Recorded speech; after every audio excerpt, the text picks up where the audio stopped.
NFHN. If you guys don't know what we do, we update you guys on all the recent hockey news. Yeah, make sure to give us a like rating because it's going to help us out at the end. Okay, so the first game we're going to talk about is the Boston Bruins and the Tampa Bay Lightning. The Tampa Bay Lightning won 5-3. And, well, another good game. Another alright, but it kind of is a high-scoring game, 5-3. Yeah, it's a good thing Rolison got his composure back after being toughened out by Boston for a while. You gotta think, maybe do you think Rolison's a bit tired? But he regained it back, but he had to play the Washington Capitals, but that wasn't really a fight that they had to put up against, because the Washington Capitals didn't come to play at all. No, I don't think he's tired. Just by judging his performance in the playoffs, he's doing well for his age. I don't know, he's not tired. He's definitely not tired. No. He's doing alright, though. You gotta give it up to him. Alright, actually. I mean, I'd rephrase that. He's doing amazing. Yeah, you gotta give it up to him. And Tim Thomas is also doing amazing. You gotta wonder.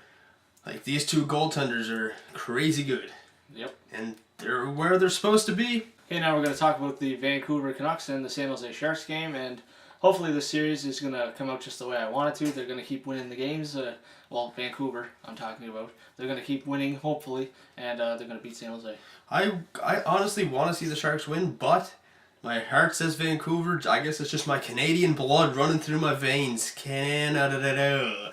So, I guess Vancouver for me, for to win the cup. Actually, what am I saying? I want Tampa to win the cup. I want Vancouver to beat San Jose, but I don't want them to win the cup. Yeah, if Tampa loses, then I want Vancouver to win. Actually, no, I don't know. You said Boston yesterday Boston. because of Kaberle. Boston because of Kaberle, yeah. Yeah, and once again, these games are good scores. They're not outrageous yet, but they were outrageous before.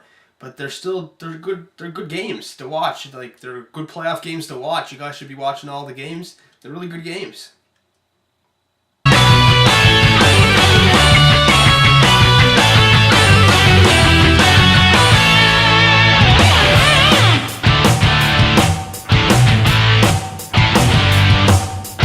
So here we are in Comment Corner. If you guys have any questions about the NHL or anything in this video, leave a comment down below and we will answer it in the next video. Our first comment of the day comes from Plane and Zombies, and he says, what do you guys think of the reffing in the San Jose Sharks and the Vancouver game? I think it's one-sided, to be honest. The reffing is just, I don't like it. Yeah, in the playoff games, you just gotta let the players play the game. The only reason that you should make a call is if that it has a chance to impair a goal. So if they'd ever really impaired goals or took away scoring opportunities, then you should just let it be, unless it's something major, like something ridiculous. But other than that, you should let the players play. Yeah. And his second question, his bonus question, if you will, he says, what do you guys think of the Sedins with their playoff drought, and then out of nowhere, they're scoring all these goals? They're twins, so their connection is greater than everyone else's. It's weird that they never had that.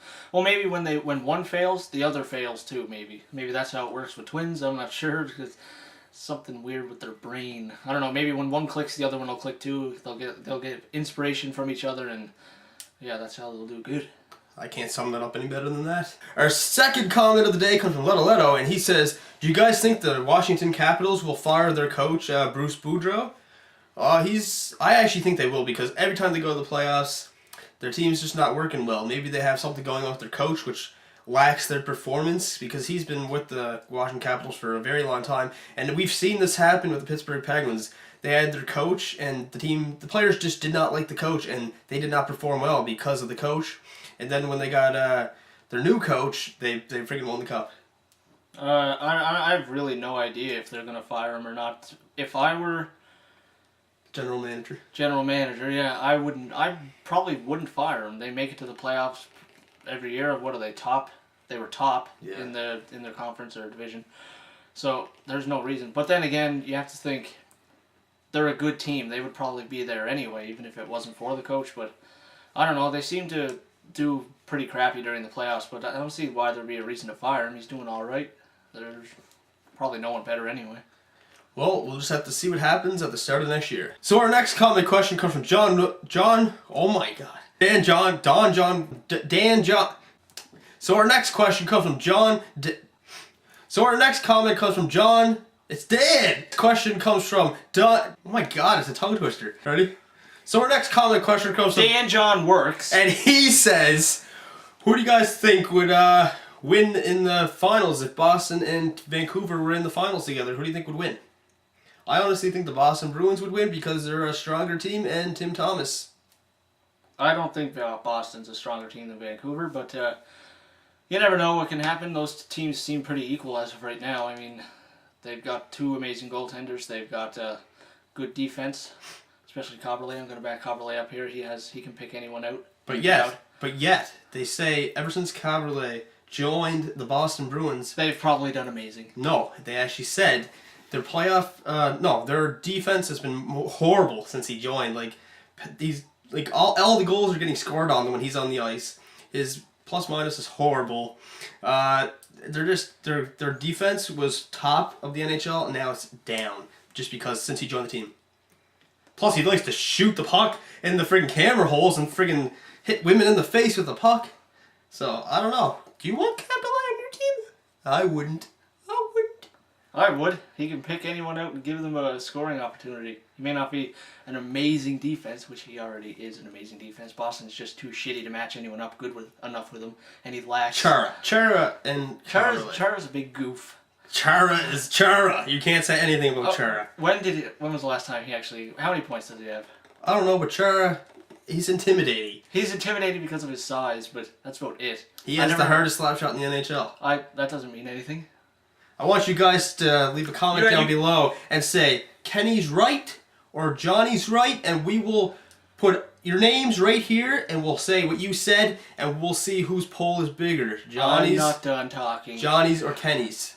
Johnny's or Kenny's. I'm not done talking. Well, you can have the hardest slap shot in the world, but if there's one person's leg in front of you, it's not going to make it to the net, so it doesn't mean anything. Yeah, well, guess what? His leg will break, and then he won't be in the way of the next slap shot. That's why they wear shin pads. Well, people still get injured, don't they? Yeah, when they hit nothing on where there's no pads. Still, guys, you guys leave the comment down below. We'll put it on the screen what everybody says, and it'll be a big debate, Kenny or Johnny. And I have yet to see here we go. Chara do really anything amazing with the puck. He can dump it in, and he's a good defense, I'll give him that, and that's why he's out there.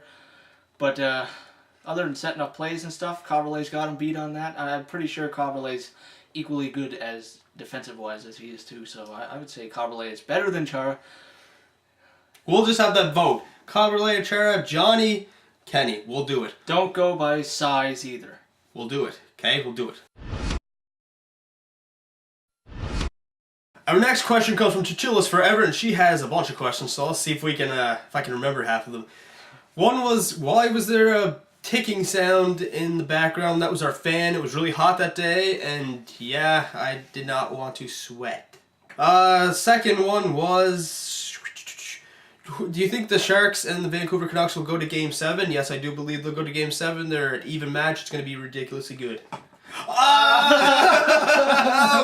And her last question is, why did you guys have something that was at the end of the video and the front of the video? Well, we usually put something, if something's funny, we'll put it at the first so that people see the funny stuff if they don't watch the whole video. Depending where the funny stuff happens, we'll probably put it at the front of the video so they can see it just up front, and yeah, just so you guys can see the funny shit up front, yo! Our last comment question comes from K_Slapshot8, and he says, what do you think of Evgeny Nabokov could have done to be not suspended by the New York Islanders for the whole season? I honestly think he could have played for them. Why wouldn't you just play for the team that wanted you, Nabokov?